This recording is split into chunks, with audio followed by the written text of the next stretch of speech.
Siempre es muy interesante, muy necesario escuchar este tipo de testimonios, los testimonios de las familias, los testimonios de los profesionales y, por supuesto, los testimonios de los usuarios, en este caso de la persona diagnosticada de Alzheimer y de sus compañeros de vida, sus cuidadores principales. Yo les voy a contar una cosa personal. Mi unión y mi nexo y mi conexión con AFACO viene de largo. Mi madre fue diagnosticada de Alzheimer hace ya unos cuantos años. Falleció en pleno confinamiento, con lo que eso supone, ¿vale? Sitúense.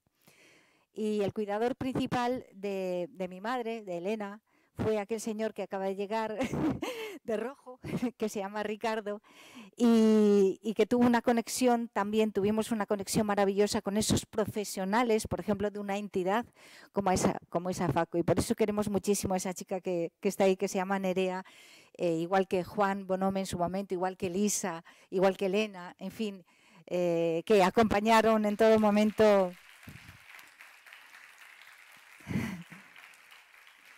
Con un tacto, con un respeto absoluto a Elena como mi madre y al resto de personas que estaban en esa situación. Fue tal la unión que tuvimos que después, entre familiares, lógicamente de sus usuarios, llegamos a formar un grupo.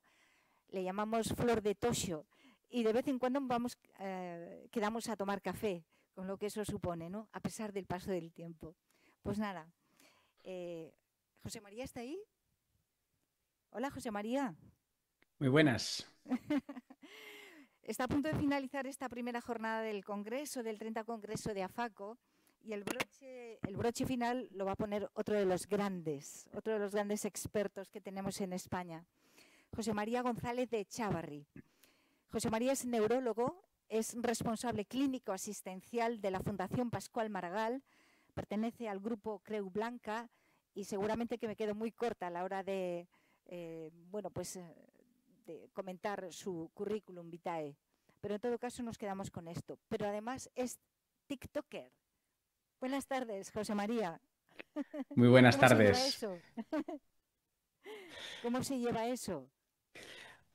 Pues mirad, el tema de TikTok es algo muy curioso porque las redes sociales todos sabemos que tienen cosas muy malas y no hace falta explicarlas, creo que todos somos muy conscientes, pero que creo que bien usadas es una herramienta muy potente para llegar a mucha gente, ¿no? Yo ahora tengo pues más de medio millón de seguidores y para hablar con medio millón de personas de tú a tú hace falta probablemente varias vidas y sin embargo ahí tengo una plataforma de comunicación que bien usada pues te permite yo creo que hacer mucho bien, ¿no? Muy bien. Ahora mismo le doy paso, ¿vale? Simplemente apuntar para los asistentes a esta jornada que hasta el 40% de los casos de Alzheimer podrían prevenirse o tratarse. La prevención cerebral es posible, así nos lo dicen los expertos. La ciencia lo hace posible, así lo remarca también nuestro siguiente ponente. Él, José María, es de los que subraya que un médico no solo debe saber diagnosticar, también debe saber comunicar. Y eso de la comunicación en una demencia, en un Alzheimer, es fundamental. ¿Cómo podrían llegar a comercializarse los tratamientos de Alzheimer a España? ¿Habrá finalmente vacuna? Preguntas que quedan en el aire sobre las que seguro pues tiene una opinión muy clara José María González de Chávarri. Participa en este encuentro a través, como ven, de videoconferencia y le damos de nuevo las buenas tardes desde A Coruña. Adelante, José María. Muchísimas gracias. Gracias por la invitación. He de estar de manera digital, ya veis, por motivos familiares y laborales no puedo estar allí presencialmente. Pero bueno, de alguna forma los medios digitales son mi medio, así que me siento también más o menos cómodo. Y he decidido hablar sin diapositivas de tú a tú, como lo hago en redes sociales, porque también soy, bueno, como ya se ha dicho, pues muy fan de la comunicación directa y por cercanía con la audiencia, ya que es mi tema. Realmente no necesito un gran soporte para hablar de este tema porque es mi día a día y porque creo que también es muy importante que aprendamos a comunicar todas estas cosas, ¿no?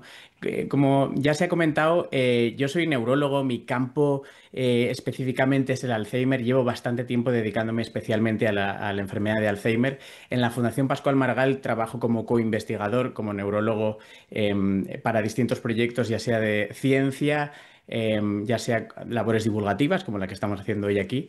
Y, y también soy neurólogo soy el responsable de la unidad de demencias del Hospital Joan 23 de Tarragona. Entonces yo llevo mucho tiempo dedicándome a atender a personas y a familias en el contexto de la enfermedad de Alzheimer y otras demencias, ¿no? Y pues como contaba antes, hace bastante tiempo que yo estoy muy interesado en el tema de la prevención, ¿no? Y creo que la medicina se nos ha llenado el discurso de poner tratamientos, de dar pastillas, de proponer pruebas diagnósticas y nos hemos olvidado de algo que ha sido muy importante en la medicina, que es la prevención, ¿no? Y ya tenemos estudios pues muy robustos, ¿no?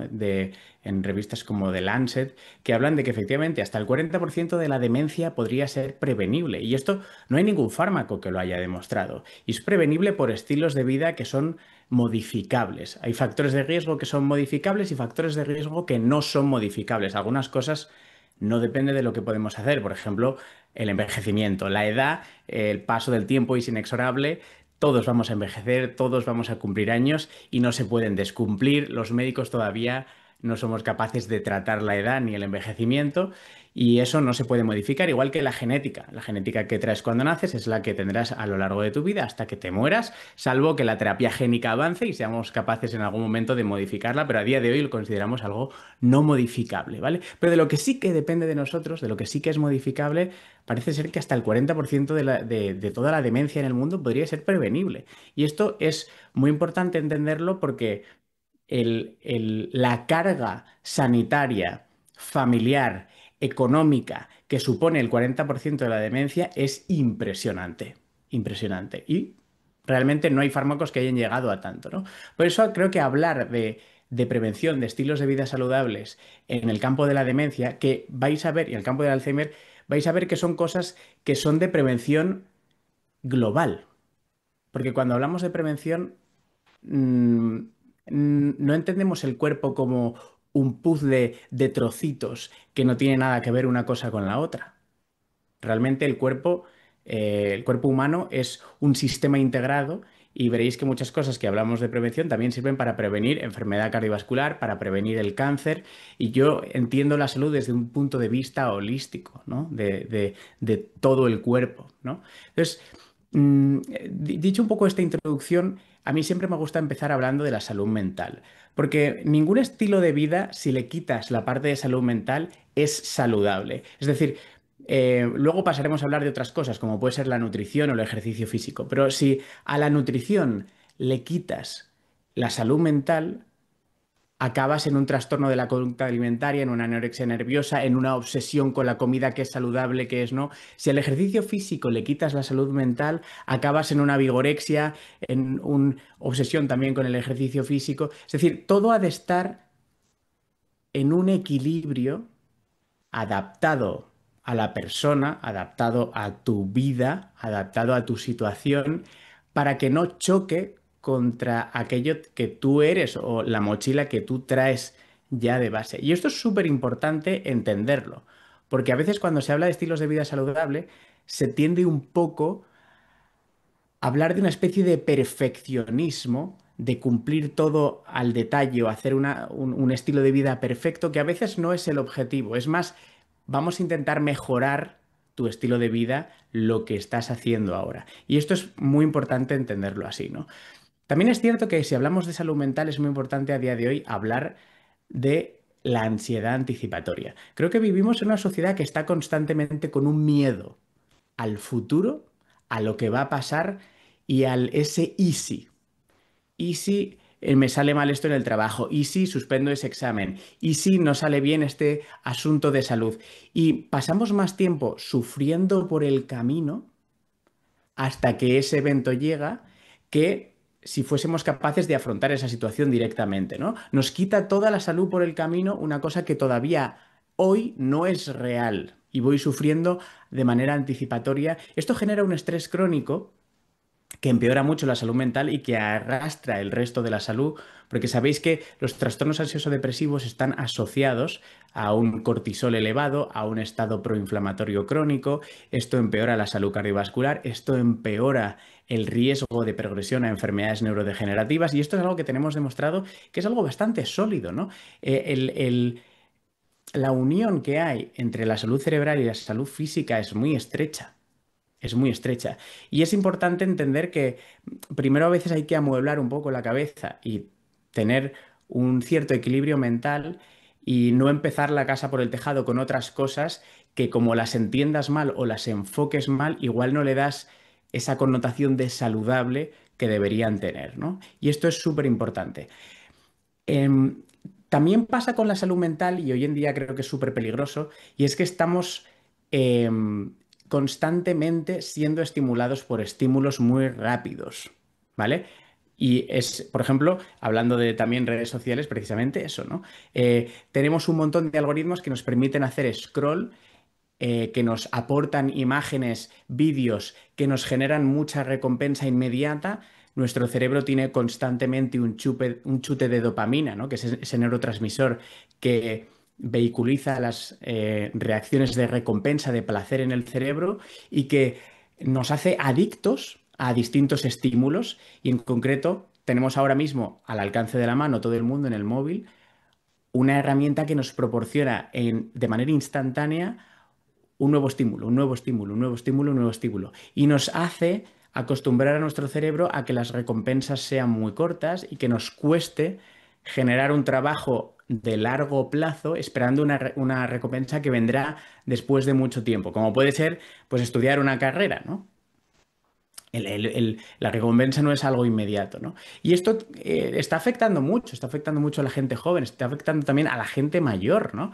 Que, fijaos, yo siempre explico también la importancia que es, hablando también de prevención del Alzheimer, que las personas desarrollen hobbies aparte del trabajo laboral. Porque el día que tú te jubiles, si solo eres capaz de hacer aquello en lo cual trabajes, si tú te identificas únicamente con aquello en lo que estás trabajando, cuando pierdas de tu vida lo que te define como profesión, te vas a sentir en un gran vacío, vas a tener una gran pérdida de estimulación cognitiva, en definitiva, y vas a empobrecer muchísimo tu actividad y, de la mano de eso, tu salud mental, porque no va a haber casi recompensa en tu día a día más que estímulos rápidos como puede ser la televisión o el móvil, ¿no? Y esto realmente empobrece mucho y es algo que claramente es muy deletérea. También profundizaré un poco de esto más adelante, ¿no? La salud mental creo que es algo que todos nos debemos plantear. Es verdad que hay personas que traen mejor y peor genética en este sentido. Hay una parte de la salud mental que sí que tiene que ver con esos factores no modificables, porque hay un componente genético que también es muy poderoso, pero es importante entender que la psicoterapia está allí como herramienta y hay que usarla, y no nos tenemos que avergonzar cuando es necesario acudir a un especialista de salud mental. El cerebro, como cualquier órgano, se puede enfermar, puede alterar su funcionamiento. Y a nadie se le ocurre, si le falla el hígado, pues no consultar por eso, o si tienes un problema abdominal, o si se te rompe un hueso. Todos entendemos que el resto de órganos se pueden lesionar y que necesitamos atención para solucionar ese problema de salud. A veces con la mente nos pensamos que somos ilimitados y que podemos con todo. Y aquí también siempre interesa profundizar, y en el contexto de la demencia, que cuando una persona es cuidadora de alguien que tiene una demencia, como puede ser el Alzheimer, y esa persona, según va pasando el tiempo, cada vez es más dependiente, y por lo tanto ese cuidador cada vez tiene que poner más de su parte para suplir todas esas acciones y esas funciones que ya no puede hacer la persona que padece el Alzheimer, cada vez va teniendo más sobrecarga ese cuidador que tiene que poner más de su parte. Y de la misma forma que todo el mundo entiende que no puede levantar una tonelada de peso, una piedra de una tonelada, yo no lo puedo levantar ni lo intento, pero nos parece que mentalmente podemos con todo.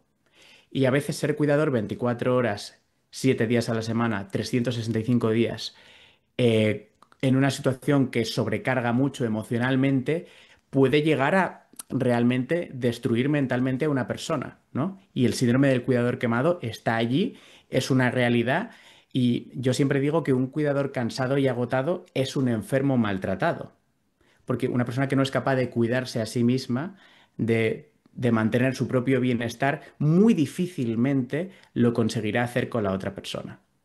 Por lo tanto, diluir la responsabilidad del cuidador y asegurar su salud mental, que tenga sus espacios también para el resto de estilos de vida que vamos a hablar después, nutrición, ejercicio físico, etc., que tenga sus espacios para ventilar emocionalmente y para dedicarse a su propio bienestar, es fundamental que se aseguren, ¿no? Y ayudar a los cuidadores y cuidar a los cuidadores ha de ser también una prioridad en todo este mundo del Alzheimer, porque realmente el bienestar de los enfermos depende también del bienestar de esos cuidadores, ¿no? Y eso es algo fundamental que muchas veces se descuida. Otro pilar fundamental, la nutrición. Es algo ultra demostrado a nivel científico que una nutrición equilibrada y saludable mejora la salud de forma global en muchos aspectos. Y ha demostrado no solo prevención en el campo del Alzheimer, en el campo de lo cardiovascular, en el campo de las enfermedades oncológicas, los tumores, en el campo de las enfermedades inflamatorias. Es decir, la nutrición y nuestra salud está tremendamente relacionada, y lo que más evidencia tenemos es que un patrón de alimentación tipo mediterráneo, que por suerte vivimos en un país que es bastante cercano a la alimentación mediterránea, aunque se nos está metiendo cada vez más la alimentación ultraprocesada, ¿no? Mucha contaminación a veces de lo que viene de Estados Unidos, ¿no? Que es donde hay toda esta industria alimentaria de las grasas trans, alimentos ultraprocesados, todo lo que viene empaquetado ya preparado. Fijaos, la industria alimentaria ha hecho una ingeniería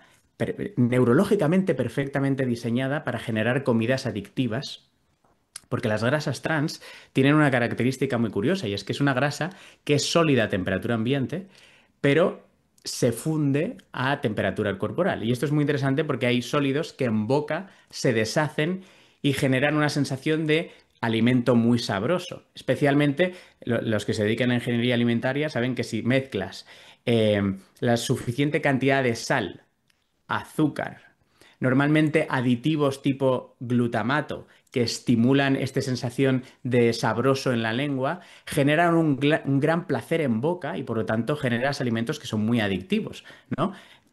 Todo el mundo le ha pasado y ha experimentado que las típicas patatas de bolsa son que no puedes parar, ¿no? Y empiezas a comer y no puedes parar, y no puedes parar, y no puedes parar, porque en boca genera una sensación muy espectacular que otros alimentos no son capaces de generar, ¿no? Son muy sabrosas. ¿Por qué? Porque estimulan las papilas del dulce, del salado, del umami, ¿no? El sabor, que es el glutamato.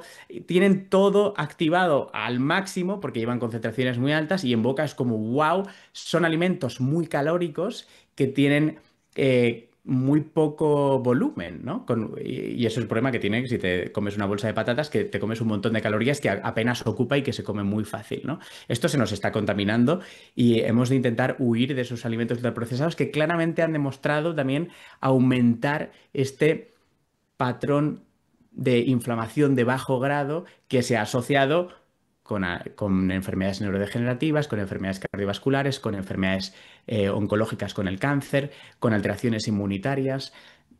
Es bastante evidente. En cambio, lo que nos dice el patrón de dieta mediterránea, que prioricemos verduras, legumbres, hortalizas, frutas, grasas saludables, que las grasas no son malas, hay las buenas y las malas, ¿no? Pero grasas saludables como el aceite de oliva virgen extra, como el aguacate, por ejemplo, como los frutos secos, las nueces, el pescado azul, muy rico en omega 3, pues han demostrado mejorar la salud cerebral, la funcionalidad cerebral, y proteger al cerebro de ese daño vascular, neurodegenerativo, etcétera. Y esto es súper interesante porque mejorando nuestra alimentación podemos mejorar nuestra salud también de forma muy global, ¿no? Y bajar también nuestro nivel de inflamación crónica, que está asociado a muchísimas enfermedades, ¿no?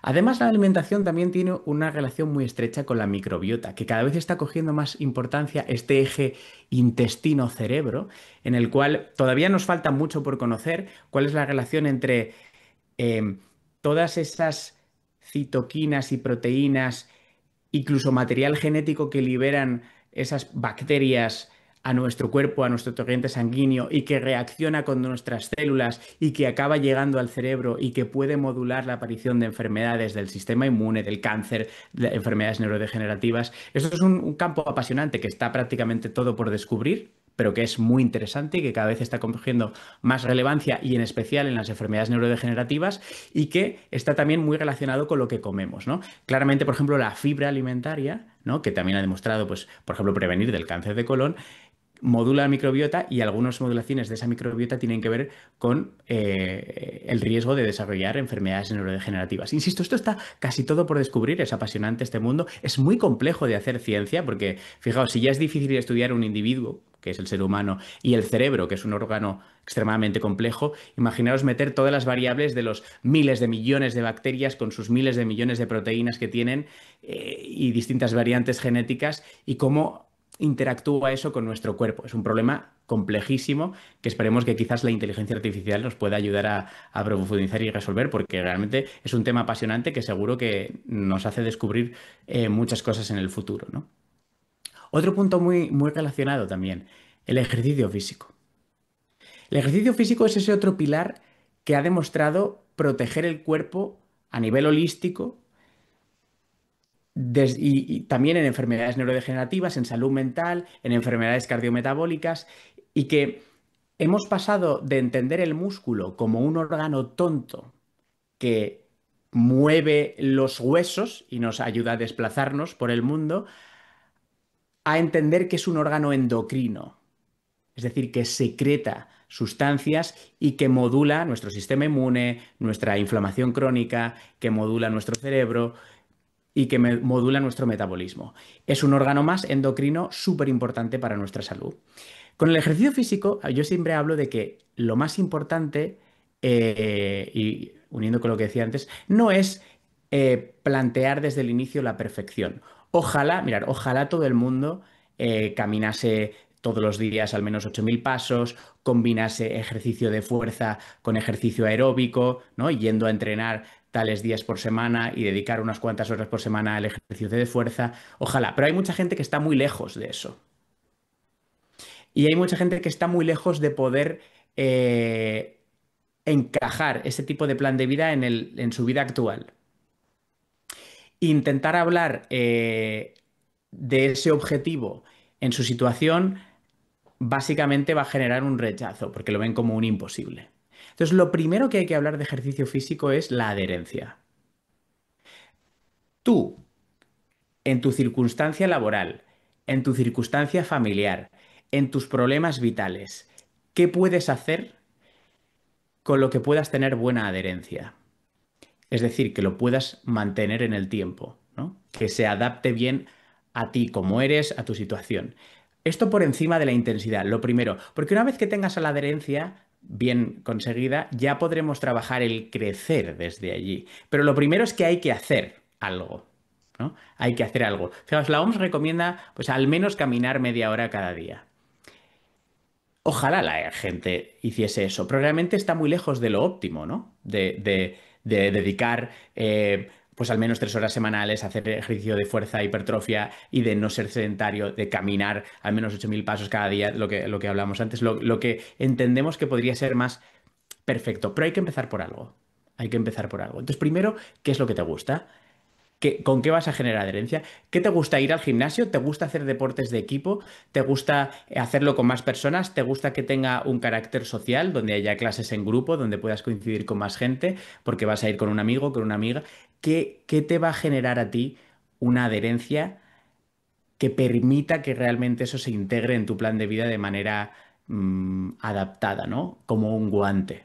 Y eso es lo que cada uno tiene que pensar como prioridad, empezar con algo. Yo siempre explico a la gente que en el plan que haga, que me es igual cuál es, me da igual si te gusta entrenar en casa, si vas al gimnasio, pero en el plan que hagas, tienes que entender que el cuerpo humano tiene unos movimientos básicos y que esos movimientos básicos, si los entrenas y los mejoras, mejorarás tu prestación deportiva y harás que tu masa muscular mejore y por lo tanto mejore tu salud, ¿no? Esos patrones de movimiento son el empuje vertical y horizontal, es decir, empujar algo, ¿no? En el plano horizontal y en el plano vertical.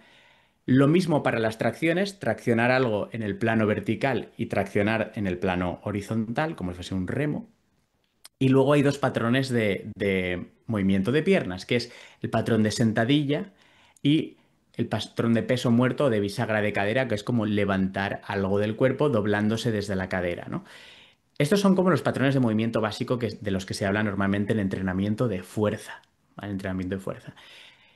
Para mí, si yo tuviese que recomendar al menos algo, y hablando también de personas mayores, que va a tener una transferencia brutal a que no pierdan funcionalidad y a que no entren en una fase de discapacidad por la debilidad motora, que es algo que en ancianos es súper peligroso, porque hay un proceso que se llama sarcopenia, que es la pérdida de masa muscular progresiva, que lleva a una debilidad y que aumenta la mortalidad. Eso es muy importante. Hay un estudio que ha visto, fijaos qué tontería, pero las personas que tienen más fuerza de prensión del antebrazo, ¿vale? Con un dinamómetro, que tienes que apretar un aparato y ves cuánta fuerza puedes ejercer.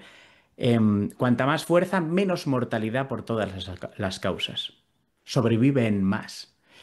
Esto no es porque si me caigo me agarro y entonces pues no me mato de la caída, ¿no? Sino que la gente que es más fuerte del antebrazo, en general, correlaciona con ser más fuerte en general. Suele ser más fuerte de piernas, suele ser más fuerte de los brazos, de los hombros, de todo, ¿no? Porque en general está más fuerte, porque el cuerpo es así, ¿no? En general, el que está más fuerte el antebrazo está más fuerte en general. Entonces, esto es una manera de decir que mejor masa muscular, mejor supervivencia.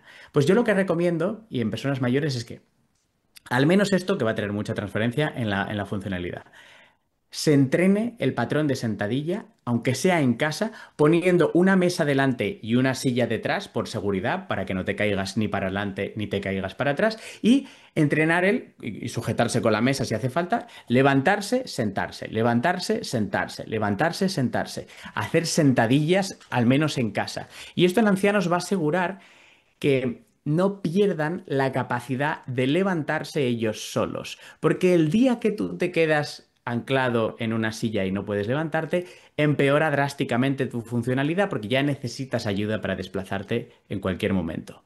Y esto realmente genera una gran discapacidad. Y es muchas veces por sarcopenia, por inmovilidad. Cada vez el músculo es más débil y hay un momento en que no puedo arrancar mi peso desde el plano horizontal del fémur y no puedo ponerme de pie. ¿Vale? Esto se entrena literalmente haciéndolo muchas veces, ¿no? El levantarme, levantarme. Y yo he visto en consulta gente que no, ya había perdido esa capacidad para levantarse, para ponerse de pie, ancianos muy mayores que si realmente esto lo entrenan en casa, otra vez pueden volver a caminar. Y esto es impresionante porque da muchísima más autonomía.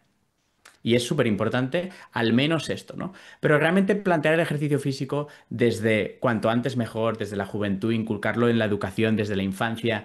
Hay que hacer ejercicio físico. El cuerpo está hecho para moverse. El cuerpo no está hecho para estar parado. El sedentarismo es tóxico, como cualquier otro tóxico para el cuerpo, y realmente el músculo no es un órgano tonto.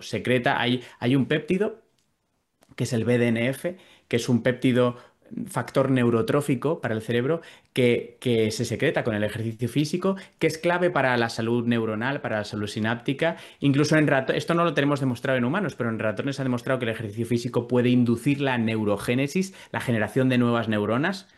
No se ha demostrado con otra cosa, solo con el ejercicio físico.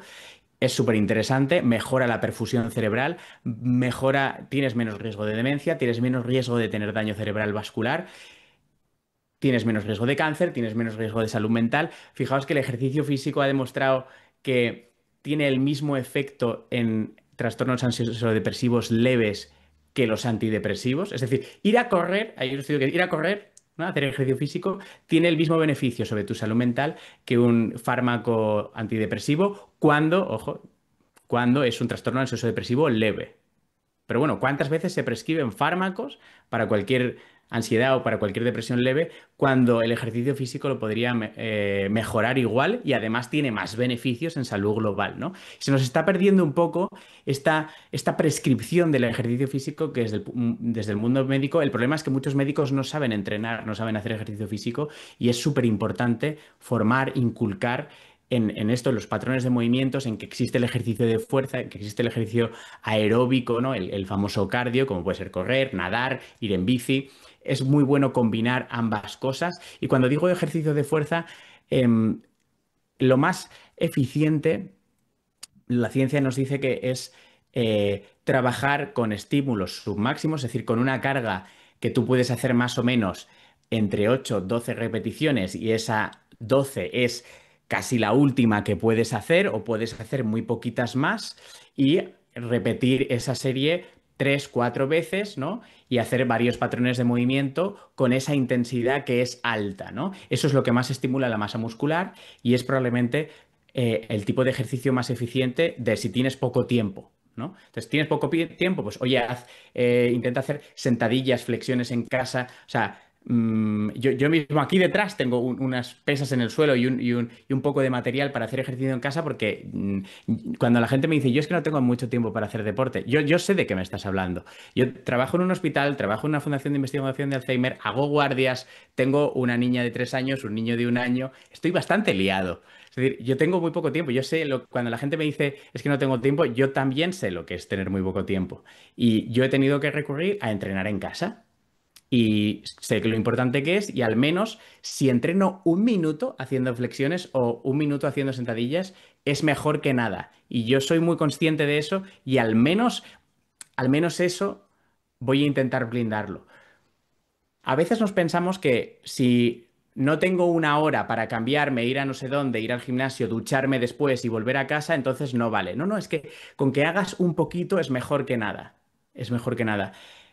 Y nos cuesta a veces incorporar eso que en cualquier ratito que haga puedo hacer un poco de ejercicio de fuerza, ¿no? Otro punto importante, el sueño. Fijaos qué curioso que la evolución nos ha diseñado para que pasemos 8 horas al día noqueados, totalmente inmóviles, que a nivel evolutivo resulta curioso, porque es mucho más fácil que un depredador te coma si tú estás dormido, ¿no? ¿Por qué la naturaleza ha decidido que tengamos que dormir, ¿no? Pues el sueño es una tarea que es para el cerebro y es una actividad activa para el cerebro. El cerebro trabaja para sí mismo durante el sueño, es necesaria para que funcione bien. No es que durante el sueño alguien apague ahí las luces, cierre las persianas y hasta mañana hemos cerrado el chiringuito y aquí descansamos. Obviamente descansas, pero es una tarea donde el cerebro está activamente haciendo sus cosas. Sus cosas significa homeostasis neuronal, trabaja en la reparación de sinapsis, producción de nuevos neurotransmisores, limpia el cerebro de proteínas tóxicas como las que pueden ser las del Alzheimer, activa lo que se llama el sistema linfático. Sabéis que en el cuerpo humano hay un sistema que se llama linfático. La linfa drena en nuestro cuerpo de toxinas. Pues lo mismo existe en el cerebro, que se llama linfático porque está vehiculizado por las células de la glía. Las células de la glía son las que acompañan a las neuronas en el cerebro y son, para que me entendáis, las cuidadoras de las neuronas, ¿no? Las neuronas son células muy sensibles que necesitan a otra célula que les cuide y esas células son la glía. Pues el sistema linfático durante la noche trabaja para limpiar proteínas y, por ejemplo, está demostrado ya que una mala calidad del sueño, recortar las horas, sueños fragmentados, sueños de mala calidad, hace disfuncionar este sistema linfático, hay un empeoramiento en la limpieza proteica del cerebro y aumenta el riesgo de enfermedad de Alzheimer. Aumenta el riesgo de depósito de estas proteínas en el cerebro, que son neurotóxicas y que al final van a vehiculizar un daño progresivo. El cerebro necesita dormir, es una función que es para el cerebro y no cuidarlo de manera crónica claramente ha demostrado ser un factor de riesgo evidente. Además, de forma aguda, ya incluso sabemos por experimentos macrobos de los nazis que si tú a una persona no le dejas dormir nada, nada, nada, nada, nada, se muere. En un par de semanas se muere. Hay una disfunción cerebral masiva del sistema autonómico, y, trastornos psiquiátricos, psicosis y se mueren, ¿no? O sea, es algo totalmente necesario para sobrevivir el dormir. Si tú vas durmiendo mal, no te mueres, pero sí que produce un daño progresivo por culpa de que no le dejas al cerebro, es como ir al taller, ¿no? No le dejas ir haciendo esas reparaciones que necesita para funcionar bien, ¿vale? Cuando hablo del sueño también explico que, y lo ligo con la salud mental que decíamos al principio, es muy importante también hablar del descanso. Aparte del sueño, también necesitamos momentos de parar, de reflexionar, de meditar, porque esto ayuda a cuidar nuestra salud mental. Vamos como muy a tope todo el día y a veces es importante tener momentos de calma, ¿no? De hecho, una de las pautas de higiene del sueño es que a partir de cierta hora de la tarde tú vayas bajando un poco revoluciones, ambiente más tranquilo, luces más tenues, no estimulaciones directas, evitar la luz azul de las pantallas, evitar muchos estímulos directos. El sueño está relacionado con muchas partes de nuestra salud, pero también se relaciona con otros estilos de vida. Si tú duermes mejor, tendrás mejor salud mental. Claramente, dormir mal es un factor de riesgo para los trastornos ansioso-depresivos. Y dormir mal es un factor de riesgo para disfuncionar a nivel atencional de manera inmediata. Yo, fijaos que yo sé mucho de no dormir, porque ahora, como os he dicho, tengo una de tres, uno de uno, y he estado bastante enfondado en tema de no dormir. Además, hago guardias. Entonces, yo he llegado a meter los zapatos en la nevera y no estoy demente. Pero si no duermes, el cerebro no funciona bien. Ya lo vemos en agudo. Con no dormir bien una noche ya te pasan estos que son fallos atencionales de que no estás en las cosas, no te concentras, estás irritable. Esto se puede mantener de forma crónica si tú duermes constantemente mal, ¿no? Eso es algo súper importante y hay que prestar atención también a dos cosas, ¿no? Si una persona tiene apneas del sueño, es decir, si una persona es muy roncadora, pero además cuando está durmiendo para de respirar, ¿no? Por un ronquido y deja de respirar y dentro de unos segundos o casi un minuto ya vuelve a respirar, estas apneas, que mucha gente, sobre todo con obesidad, padece, es un factor de riesgo y además es algo que empeora mucho la cognición y es una causa de deterioro cognitivo y que hay que arreglarlo con una CPAP, ¿no? Con una máquina que te ayude a dormir. Higiene del sueño también se relaciona con el ejercicio físico. Hacer ejercicio físico mejora mucho el sueño, o sea, cansar al cuerpo mejora mucho la calidad del sueño, la capacidad para dormirse, acorta la latencia para dormirse. Y realmente veis que muchos estilos de vida se apoyan entre sí. El ejercicio físico ayuda a tener mejor masa muscular. Si haces ejercicio físico y tienes más masa muscular, tu metabolismo aumenta, tu capacidad de metabolizar más alimentos mejora, por lo tanto, tienes más capacidad de compensar desvíos dietéticos, vamos a llamarlo, porque tienes más masa muscular para quemar. Cuanto menos masa muscular, al revés. Tienes que ser mucho más restrictivo con la comida, toleras menos alimentos, tienes menos flexibilidad metabólica. Todo se encaja entre sí y por eso no cuidar un estilo de vida tira de los demás, ¿no? Otro punto muy importante, la actividad cognitiva estimulante. Uno también con lo que hablaba antes de los hobbies. Mucha gente me pregunta, ¿qué hay que hacer para mantener el cerebro despierto, ágil? ¿Qué es mejor, hacer sudokus, hacer sopas de letras? ¿Qué tipo de ejercicios son los mejores? Pues fijaros, el cerebro, cuanta más actividad que consista en, de forma genérica, resolver problemas, cuanto más variados, mejor. Me da igual el tipo, me da igual, no es que sea mejor una cosa que otra. Lo mejor es que tú varíes mucho el tipo de actividades al que enfrentas a tu cerebro a resolver problemas. Y por lo tanto, leer, escuchar o tocar música, pintar, artes plásticas, artísticas, manuales con tus manos, ganchillo, actividades matemáticas, actividades lingüísticas, actividades con palabras, estudiar una carrera, leer libros, me da igual, cualquier cosa que suponga un reto para tu cerebro y que sea estimulante, cuanto más variado, mejor, cuantas más cosas hagas, mejor. Porque más vas a desplegar funciones cognitivas diferentes, a más tipos de problemas te vas a enfrentar y mayor resiliencia cognitiva vas a tener. Fijaos, es bastante intuitivo entender que si cuando tú tienes un problema como una enfermedad de Alzheimer que es neurodegenerativo y que te hace perder poco a poco neuronas, eso está de la mano de ir perdiendo funcionalidad cerebral y eso es lo que nos da los síntomas, pérdidas de memoria, pues, pérdida para hacer actividades del día a día como cocinar, como comprar, etcétera. Cuanto más potente sea tu cerebro, más capacidad tendrás de perder neuronas sin notarlo tanto. Por eso es bastante evidente y en muchos estudios se correlaciona que el mayor nivel educativo protege y retrasa la aparición de la demencia. Porque cuanto más potente es el cerebro, mayor capacidad tiene de perder neuronas y no notarlo, porque está rindiendo muy por encima de lo que le pide el ambiente. En cambio, las personas que ya van más justas y que van muy al límite de lo que les pide la vida, a poco que pierdan algo, lo van a notar mucho antes. Pero yo me he dado cuenta, gracias a trabajar en lugares donde hay bajo nivel educativo en general, que no es tanto tener muchos estudios universitarios o haber estudiado muchas carreras. Tiene más que ver con ser una persona con intereses, con capacidad de asombro y con capacidad de culturizarse y de aprender, con ese afán de aprender. Porque hay personas que no tienen altos estudios, pero han sido inquietos, han sido personas apasionadas, han sido personas que les han encantado aprender siempre cosas distintas. Y eso tiene el mismo efecto que tener carreras. Porque al final no es tanto estudiar carreras, es estimular tu cerebro a lo largo de la vida y mantenerte activo y tener retos cognitivos con los cuales superarte y mejorar tus capacidades funcionales cerebrales, ¿no? Tiene más que ver con eso.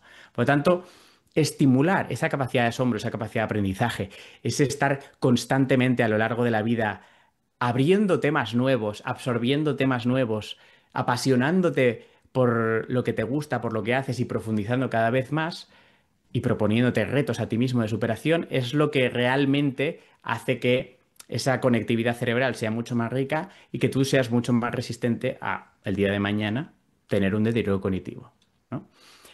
Muy cercano a la actividad cognitiva, siempre hablo de la actividad social. Porque socializar es en sí mismo una actividad cognitivamente muy estimulante. Tú cuando hablas a una persona tienes que proponer ideas, escuchar lo que te dice, intercambiar opiniones, reaccionar a lo que te están contando, procesar con tus redes de lenguaje lo que estás escuchando, elaborar una nueva idea. Y es otro de los puntos que siempre sale, que mantener unos lazos sociales robustos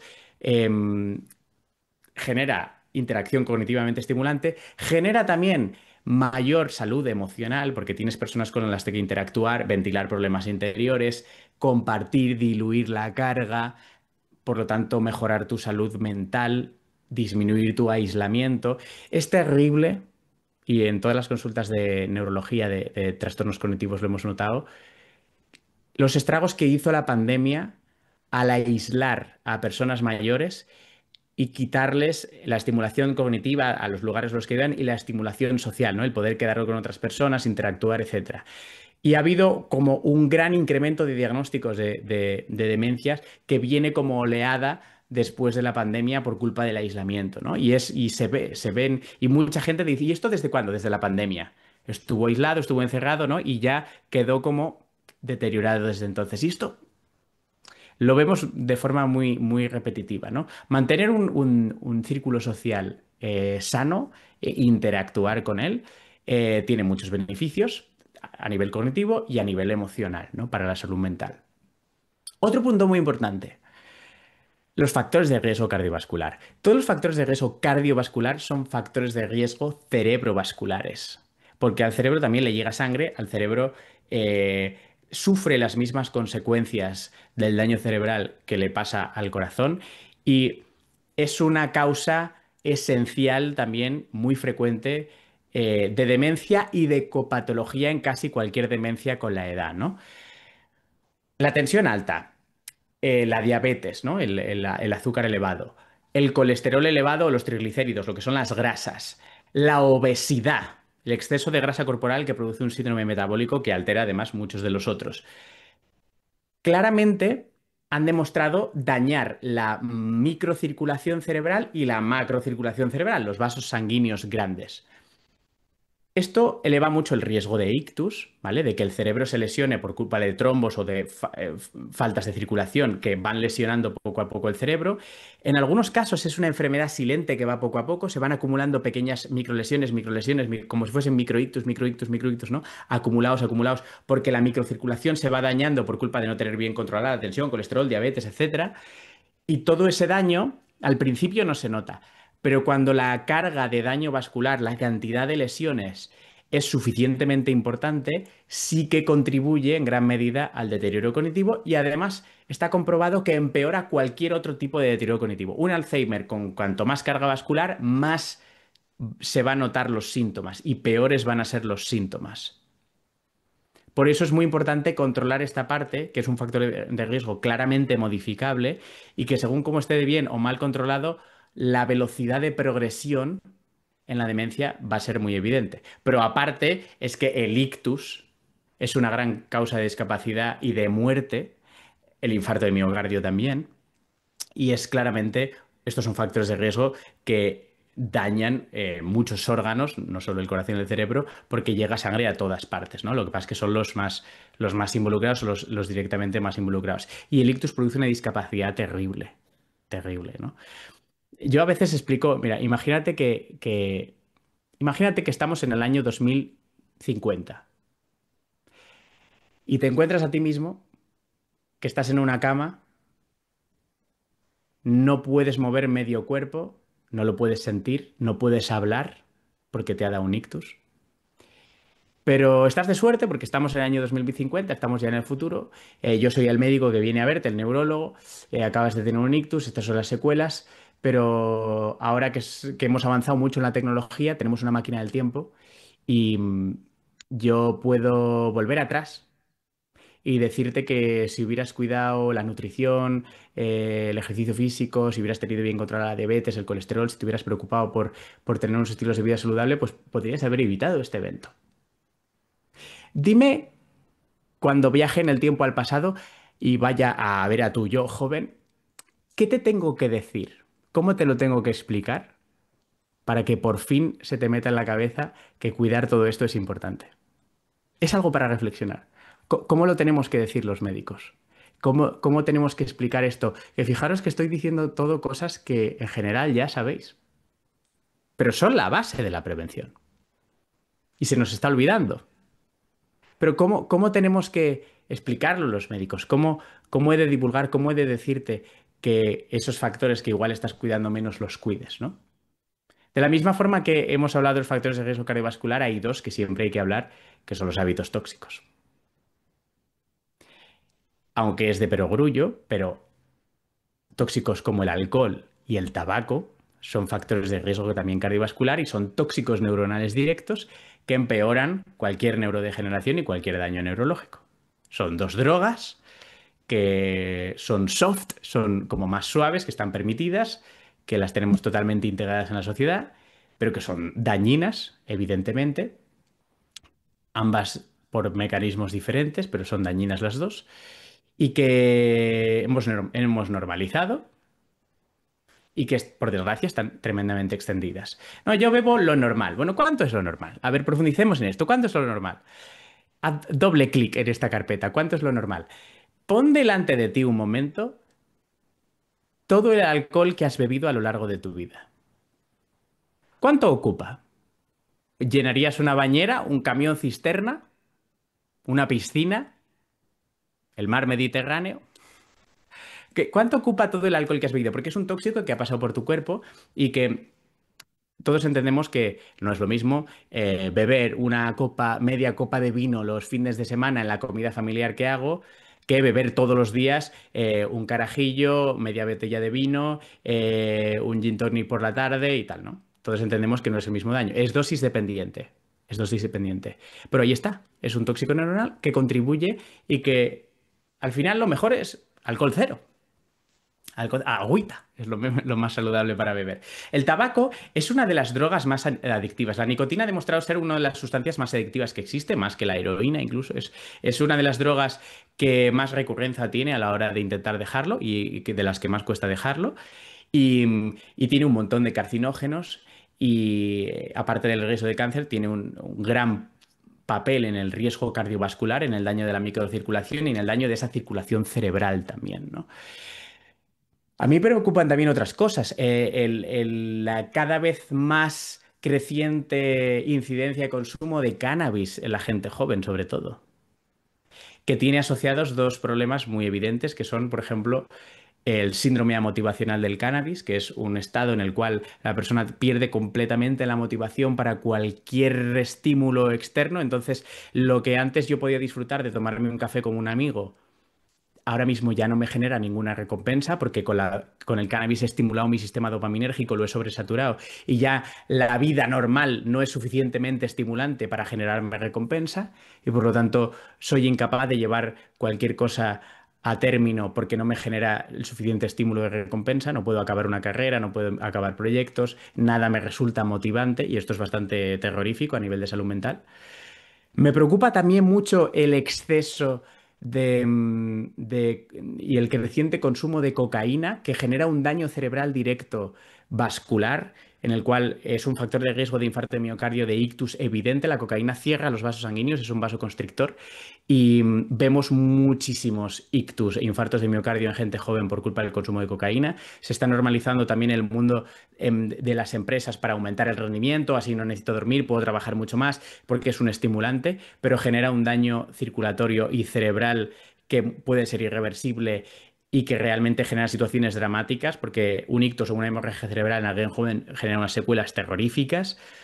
Y cada vez lo estamos viendo más, cada vez lo estamos viendo más. No solo esto, es la aparición de también nuevas drogas de diseño que cada vez van entrando más, ¿no? Y esto para mí es algo que bueno, cada vez está generando un problema de salud pública más importante, ¿no? También, por ejemplo, otra droga que también se habla muy poco y relacionado con lo que decía antes del ejercicio físico y la salud mental, es el creciente consumo de sustancias anabolizantes, esteroides anabolizantes, para estar súper fuerte, ¿no? Y generar pues, una musculatura exagerada y casi sobrehumana, porque la cultura del culturismo de élite cada vez, gracias a las redes sociales o por culpa de las redes sociales, pues está penetrando más y hay mucha gente joven, sobre todo hombres, que idolatran cuerpos ultramusculados que naturalmente no se pueden alcanzar y que recurren a pincharse esteroides anabolizantes, que tienen muchos problemas de salud cardiometabólica, ¿no? Y de salud con problemas de ictus, de infarto, problemas de hígado, ¿no? Renales, de los cuales muchos los desconocen y que por desgracia cada vez se utiliza más y es una de las drogas más consumidas porque corre por los gimnasios, ¿no?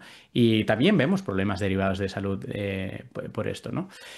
Em, Me gustaría que también, si queréis, dejemos también luego un tiempo de preguntas y por eso voy a entrar a un punto como más de conclusiones, ¿no? Y de cierre, pero hemos dicho el 40% de las demencias son de factores de riesgo modificables y por lo tanto es prevenible. De momento no tenemos ningún fármaco que haya demostrado este nivel de eficacia. Sabéis que dentro de poco se van a aprobar los nuevos fármacos, bueno, se han aprobado en Europa los nuevos fármacos para la enfermedad de Alzheimer, todavía no están comercializados, están en vías de, y más o menos han demostrado aproximadamente ralentizar la enfermedad un 30%. ¿Vale? Aquí estamos hablando de prevenir un 40% de la demencia mundial. Esto sería un impacto social, económico, impresionante, impresionante. Y son cosas que son, vamos a hablar, gratuitas, ¿no? O sea, que están al alcance de todos, ¿no? Estos fármacos nuevos cuestan miles de euros al año, miles de euros al año. Y la ventaja de los estilos de vida es que previenen de muchas otras cosas aparte del Alzheimer. Y estos fármacos, por supuesto, tienen su cabida y que habrá que usarlos. Son positivos que avance la ciencia en este sentido y nos ayudará a ralentizar la progresión de la enfermedad en los pacientes. Y no tendremos que olvidar que existe esto, porque sumados a esto será mucho mejor, por supuesto. De hecho, por ejemplo, fijaos qué tontería, pero una de las contraindicaciones para los fármacos nuevos es, por ejemplo, tener mucha microangiopatía o tener microsangrados de base que están asociados a tener mucho daño vascular crónico al inicio. Por lo tanto, la gente que se haya cuidado más a lo largo de la vida, en el sentido holístico, como hemos hablado, de nutrición, ejercicio físico, que no fume, etcétera, etcétera, tendrá menos carga vascular y es más probable que se pueda tratar y es más probable que le vaya bien el tratamiento y que tenga menos efectos secundarios. Es decir, sigue siendo súper importante en esta nueva era de cambio de paradigma que sigamos cuidando esto, ¿no? Y que lo añadamos a todo esto que está viniendo, que es muy importante y que es un cambio de paradigma y que es un hito en la medicina histórico, la primera vez que una enfermedad neurodegenerativa es tratable. Es un momento que vamos a vivir tan importante como la aparición del primer antibiótico, la aparición de la penicilina o la primera quimioterapia. que efectivamente no eran ni el mejor antibiótico ni la mejor quimioterapia, pero abrió las puertas a un desarrollo farmacológico que vendrá después y vendrán cosas mejores, ¿no? Pero es un hito histórico en la medicina, ¿no? Que esto llegue ahora y es súper importante. Y los neurólogos que nos dedicamos a las demencias y al Alzheimer, estamos deseando poder ofrecer terapias a nuestros pacientes y poder mejorarles la progresión de la enfermedad, modificar ese curso de la enfermedad y que todo el déficit aparezca más tarde, ¿no? Y esto significa que mantengan mejor autonomía, que tengan que llegar a ingresar en una residencia más tarde, que los cuidados sean más fáciles, etcétera, etcétera, ¿no? Y esto es muy importante para nosotros, ¿no?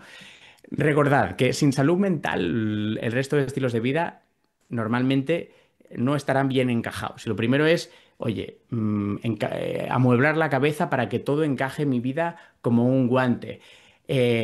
Priorizar la adherencia sobre la perfección, tanto en el ejercicio físico como en la alimentación. Mejora lo que tienes, o sea, piensa dónde estás y da un paso hacia adelante. No mires a la cumbre directamente, piensa en el siguiente paso. ¿Qué es el siguiente paso que tengo que dar? ¿Qué puedo mejorar? Tengo que hacer un poco de examen mental y decir, bueno, de todo lo que podría mejorar, ¿qué es el siguiente paso que tengo que hacer? ¿Qué es lo que puedo mejorar?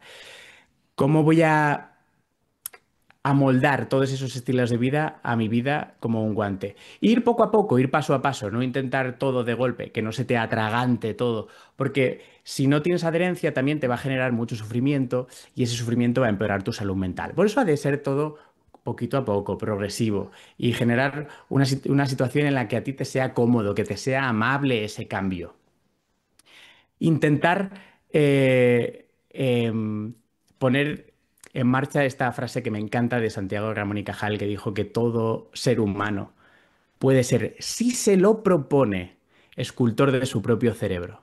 Por tanto, que aprendamos a cuidar, que aprendamos a poner propósitos punto por punto, paso a paso, adaptados a nuestra vida, que no intentemos ir de todo de golpe, que no intentemos buscar el perfeccionismo, que tratemos em, de buscar cuál es nuestro siguiente paso y adaptemos toda nuestra vida como si fuese un guante. Con esto me gustaría, sé que íbamos mal de tiempo, intentaba cortar para que tengamos ahora un rato, si queréis, de coloquio de preguntas, que creo que puede ser interesante.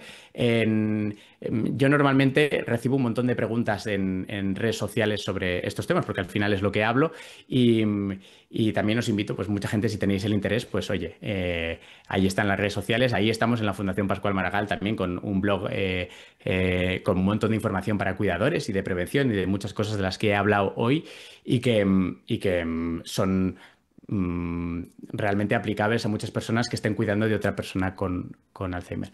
Muchas gracias por vuestra atención, gracias por la invitación, por dejarme a Esther aquí acompañaros en este evento y si queréis, pues dejo un paso para que podamos tener algunas preguntas o un poco de coloquio, que creo que antes había quedado un poco corto. Muchísimas gracias.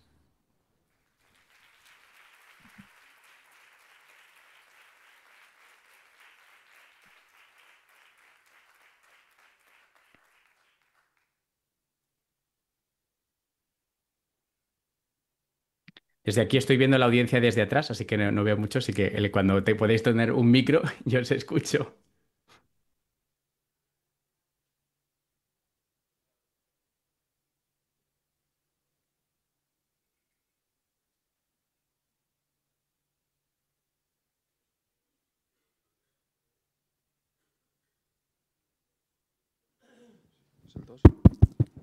Ahora sí. Bueno, nada, Chema, gracias por la charla. Yo soy neuróloga que me dedico a demencias aquí en el Hospital de La Coruña. Y te voy a hacer una pregunta que es, bueno, mía, personal, y que tiene que ver con factores modificables. En medio has metido el sueño, pero para mí no es un factor tan modificable. Yo tengo un sueño fraccionado y estoy empezando a agobiarme con todos ese riesgo que estoy ahí acumulando, ¿no? Un sueño fraccionado que yo también relaciono con las guardias, con mis 3 hijas, cada una con su sueño, más guardias, cambios hormonales asociados a la edad que hacen que duermas peor. ¿Y cómo modifico ese sueño fraccionado que yo creo que ha venido para quedarse? Gracias. Sabéis que hay unos hábitos, muchas gracias por la pregunta. Es interesante, ¿eh? Porque también, por ejemplo, dentro de un factor de riesgo modificable, quizás hay una parte que es modificable y otra que no. Por ejemplo, tú has dicho, hago guardias. Por ejemplo, hacer menos guardias. Esto es, o sea, tú puedes decir, es que no puedo elegir no hacer guardias, pero bueno, es algo que entendedme, hacer guardias o no, yo podría someterme a eso o no, y es algo que puedo cambiar. O, por ejemplo, trabajar a turnos y de noche y de día, pues si es tu trabajo, pero es algo que técnicamente se puede modificar y sabemos que tener un sueño regular y no generar esos desajustes de horarios es algo que en principio tú puedes controlar. Sabes que hay unas recomendaciones de hábitos de higiene de sueño que realmente sí que han demostrado poder mejorar la calidad del sueño de los pacientes, aunque lógicamente hay muchos pacientes que no consiguen llegar a un sueño perfecto. Por eso digo que quizás hay una parte que aquí es modificable y otra que igual tampoco depende de ti, ¿no? Pero sabemos que evitar las pantallas y luces azules por la noche, el que cuando empiece a llegar la mitad de la tarde empieces a bajar revoluciones, a bajar estímulos, a, a entrar en un modus calma, ¿no? Ayuda a conciliar el sueño. El que si tú cuidas tu hiperestrés diario y tus preocupaciones y las aprendes a llevar mejor, te irás a la cama con menos rumiaciones y por lo tanto te interferirá menos en el sueño. Esa parte sí que es modificable. Si haces ejercicio físico, también ha demostrado con la liberación de endorfinas mejorar la calidad del sueño y mejorar la inducción del sueño. Entonces, hay una parte que sí que es modificable. Es verdad que tú puede que hagas todo y que intentes luchar por todo eso y no consigas llegar pues, a un sueño de calidad perfecto. También porque habrá una parte de la calidad del sueño que probablemente es genética también y que no depende de nosotros o de factores incluso que ni siquiera conocemos, ¿no? Pero de tu propia arquitectura neuronal y de cómo te has neurodesarrollado, etcétera, etcétera, cosas que igual no están en tu mano. Pero sí que hay unas pautas de higiene del sueño que si las seguimos podemos mejorar la calidad del sueño, ¿no? Siempre es un dilema el tema del sueño farmacológico, ¿no? Sabemos que las benzodiazepinas, que son fármacos que se utilizan mucho para dormir, no generan una arquitectura del sueño fisiológica. Hay otros fármacos que se parecen un poco más a un sueño fisiológico, se está trabajando en este tema. Hay una duda que está sin resolver, es si ese sueño producido por fármacos que respetan mejor la arquitectura del sueño realmente son protectores cuando una persona duerme mal, o sea, realmente previenen los efectos de un mal sueño, ¿no? De una mala calidad del sueño a largo plazo y previene pues demencia, Alzheimer, etcétera, porque mejora la limpieza de proteínas, etcétera. Yo creo que esta pregunta está todavía sin contestar porque hay que hacer trials muy largos, ¿no? Para contestar esto, pero es un campo interesante. Pero realmente si cumplimos estas pautas de higiene del sueño sí que podemos mejorar nuestro sueño, aunque, insisto, igual hay una parte que no depende de nosotros, ¿no? Pero al menos que lo que esté en nuestra mano lo hagamos lo mejor posible, ¿no? Si es nuestro talón de Aquiles.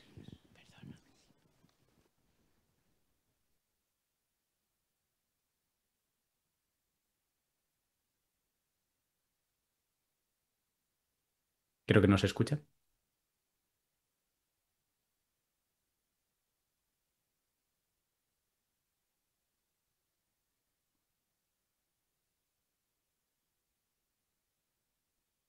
No. Ahora sí. ¿O no? No sé. Yo no oigo. No sé si se está oyendo en la sala.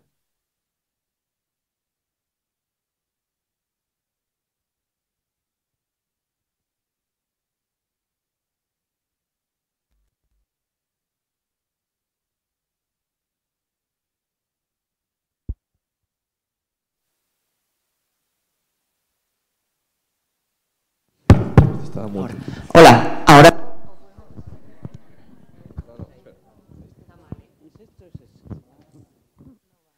Hola, hola. Ahora sí. Mira, Te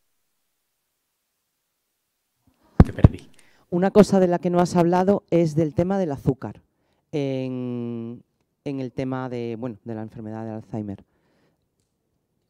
Me gustaría que dijeras, aunque yo creo, sé lo que es, pero bueno, me gustaría. He mencionado el tema de la diabetes, que es súper importante también como factor de riesgo cardiovascular, pero incluso en algún momento, seguro que habéis escuchado quizás en algún foro, llamar al Alzheimer la diabetes tipo 3, ¿no? Y Y es interesante cuando miras estudios moleculares de Alzheimer, porque fijaos que la pregunta de por qué empieza el Alzheimer todavía no está del todo resuelta, ¿eh? Hay muchas dianas moleculares y muchas cosas que ocurren. Sabemos que se acumula Alzheimer, amiloide y tau en el cerebro, y eso está asociado a una neuroinflamación. Pero, ¿y por qué? ¿Y por qué? ¿Y por qué? ¿De cuál es el origen de todo, no? Hay muchas vías y muchas cosas estudiándose, pero una parte de estrés oxidativo es muy importante y eso está muy relacionado con el consumo de energía celular, donde el azúcar, sabéis que es uno de los principales fuentes de energía del cerebro. De hecho, cuando tú haces un PET cerebral a una persona de cuerpo entero, ¿vale? Que sabéis que es una prueba de imagen molecular en el cual tú metes azúcar marcado radioactivo en el cuerpo humano y sirve para buscar cánceres, inflamaciones, infecciones, etcétera, porque brillan, porque esas zonas están consumiendo más azúcar de lo normal y por lo tanto consumen ese azúcar radioactivo y emiten más radiación. Cuando tú ves un PET normal de un cuerpo entero, el cerebro brilla muchísimo. Es el órgano más brillante del cuerpo, ¿vale? Consume muchísimo azúcar, porque las neuronas tienen un estrés oxidativo y un estrés metabólico gigantesco. Y realmente un exceso de azúcar genera estrés oxidativo, genera un aumento de radicales libres, genera un efecto tóxico, no solo en el cerebro, en todos los órganos, y eh, parece que hay una relación entre las alteraciones metabólicas primarias que se pueden producir en la enfermedad de Alzheimer que conllevan después este acúmulo de proteínas, la fosforilación de la proteína tau, el mal plegamiento de la proteína beta-amiloide en forma de placas seniles extracelulares, etcétera, el trasiego de vesículas internas con proteínas dentro de las neuronas y dentro de la glía también. Hay un montón de estudios súper interesantes que relacionan, ¿no? Este estrés oxidativo, estrés metabólico, consumo energético y donde ahí el azúcar tiene un papel muy importante en las neuronas y toda esta alteración de estrés oxidativo e inflamatorio en la enfermedad de Alzheimer. Hay una relación clarísima, o sea, las personas que son diabéticos y mal controlados tienen este doble riesgo por mayor carga vascular cerebral y mayor riesgo de enfermedad de Alzheimer, ¿vale?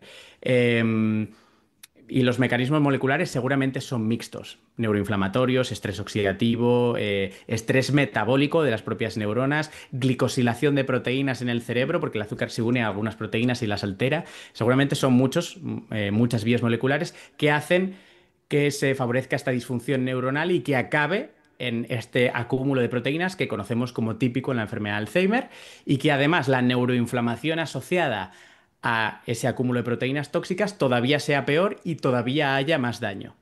¿Se entiende? No sé si te he contestado, pero por ahí van un poco los tiros, ¿no? En todo esto.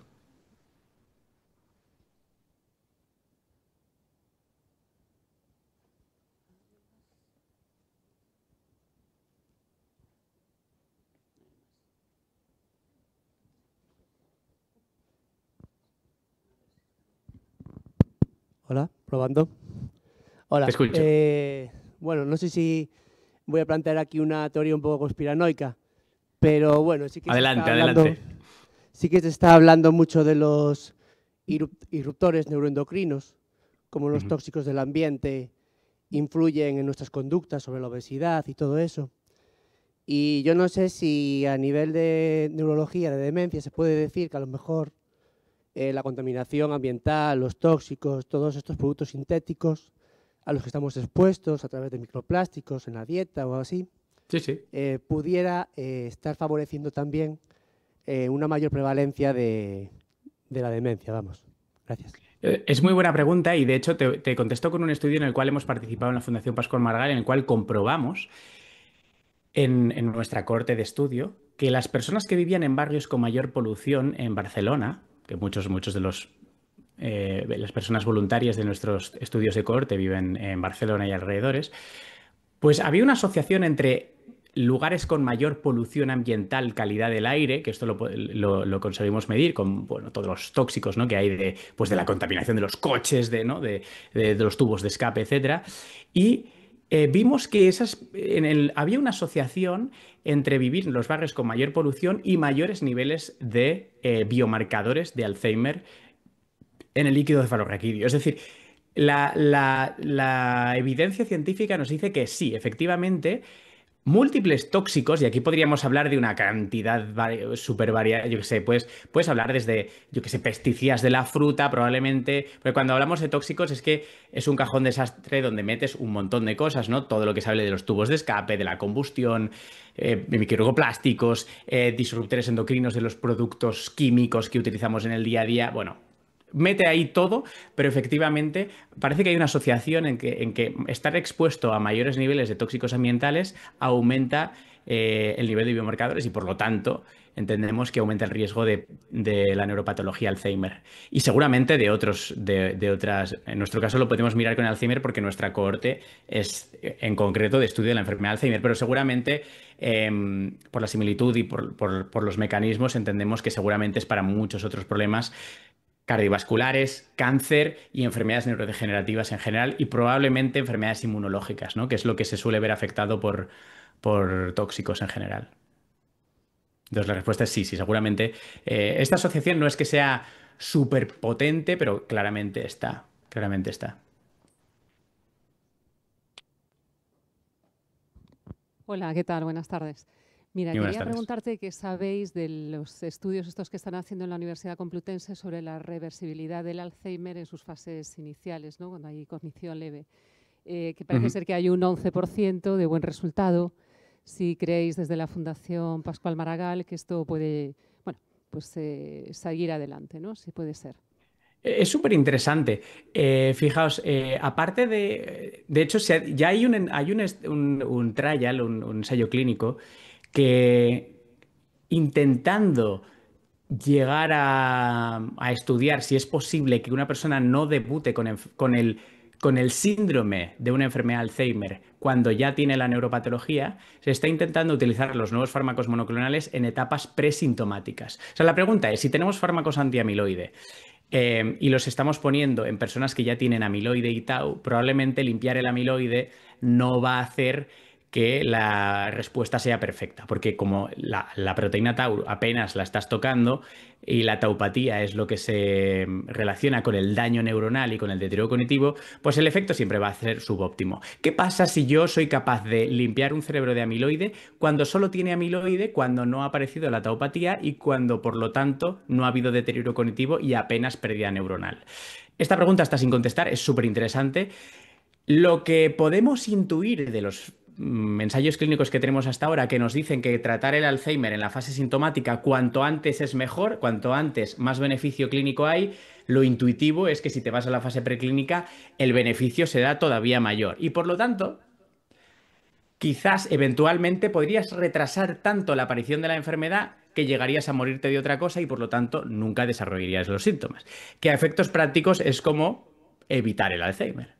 Esto es neurología ficción del futuro, pero la evidencia científica está intentando pelear esta respuesta, ¿no? Es posible, primero, si trato la amiloidosis puramente, revertir los cambios y evitar que eso progrese, ¿no? Y si es así, o si no es así, pero puedo ralentizarlo tanto, ¿no? Extender tanto la fase presintomática que puede durar, recordar, entre 15 y 20 años, la fase presintomática donde empiezo a acumular proteínas en el cerebro y todavía no lo noto, todavía no me he deteriorado. Puedo estirar tanto esa fase que realmente es como si no tuviese Alzheimer nunca, porque me muero de otra cosa, de lo largo que es, porque quizás necesitaría vivir 135 años para debutar con la enfermedad y no voy a vivir tanto. Es una pregunta que está en el aire, es una pregunta que todos los que nos dedicamos a la investigación del Alzheimer presintomático estamos intentando profundizar en ello. Y nuestra ilusión es pensar que sí. Es decir, nuestra ilusión es pensar que sí que es posible revertir esos cambios iniciales para evitar que progrese o al menos congelarlo o evitar la progresión de tal forma que la hagas tan larga que al final sea como si la hubieras curado o como si la estuvieses previniendo, ¿no? Pero insisto, esta es la pregunta científica actualmente y es en lo que todos los laboratorios y todas las cohortes de Alzheimer presintomático estamos intentando profundizar.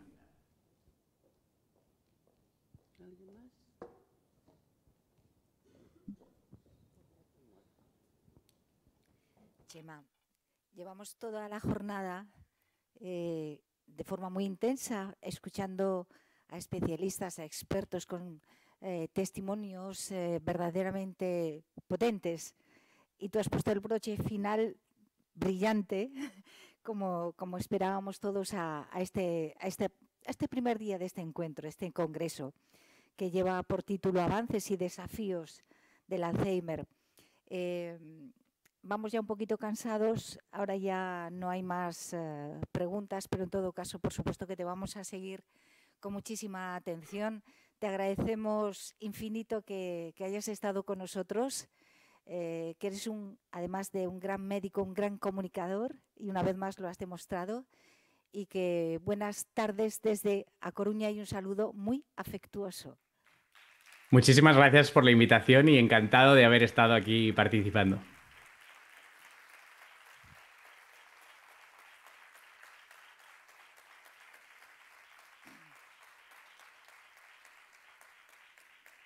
Hasta otra ocasión, Chema. Adiós. Muchas gracias. Un saludo a todos y a cuidar ese cerebro. Efectivamente. Muchas gracias. Bueno, señoras y señores, acaba aquí esta primera jornada del Congreso, 30 Congreso de AFACO. Simplemente decirles, antes de que se vayan, por si repiten mañana y se acercan hasta aquí. Mañana toca hablar de modelos de atención, de la soledad no deseada, algo que abunda más de lo que podemos pensar.